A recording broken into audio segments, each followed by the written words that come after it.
Megan asked this: how do you drive consistency in process and culture with people spread across various locations? In addition, what principles remain the same and are different when dealing with remote teams? Megan, that's a helpful question. I know a lot of people deal with this. The first thing we want to do whenever we're leading people that are not physically present is we want to make sure we're creating the right culture. Why? Healthy cultures never happen by accident. We have to create what we want to see. What is the culture? Well, the culture is always a combination of what you've tolerated or created. It's always some combination of that. If you don't like your culture, stop tolerating and start creating. You want to create a healthy culture. It never happens by accident. To create the culture, what we're going to do is we're going to consistently drive the values. Why? Because what we value determines what we do. We want the values to help course correct when people start behaving in inappropriate or countercultural ways.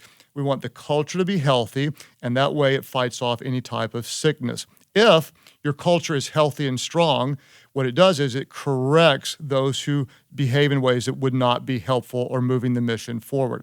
The second thing that you want to think about is the balance between flexibility and control. When you think about people in different locations, you want to think about what things are you willing to bend on, where are you willing to be flexible, and what are the things that there's no negotiating whatsoever you're going to control and make sure the outcome is exactly as you want it to be. In some areas, you'll be flexible. You'll allow for individual expression or creativity. In other areas, you demand everyone do exactly what you want, the way you want, when you want it. For example, if you own a chicken restaurant, there's no flexibility. No one is allowed to sell hamburgers. That's something that you are going to make sure is exactly as you want it.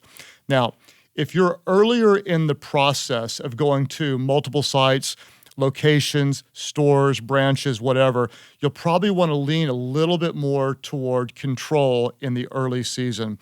You want to say, this is really how we want things. Then over time, you can experiment where you want to be flexible. Now, this is very important. Too much flexibility, and you'll lose focus. People won't be working toward the mission. You'll lose the big wins. Too much control, and over time, your team will think like managers and not like leaders. That's why you want to be very, very careful. Where are we going to be flexible, and where are we going to have complete control? When we're in multiple locations, let me tell you what matters. Communication matters. Clarity matters. Culture matters. Systems matter. Accountability matters. Honestly, it's really, really hard work, but the work is worth it. You can do so much more when you empower people to do great things in different locations.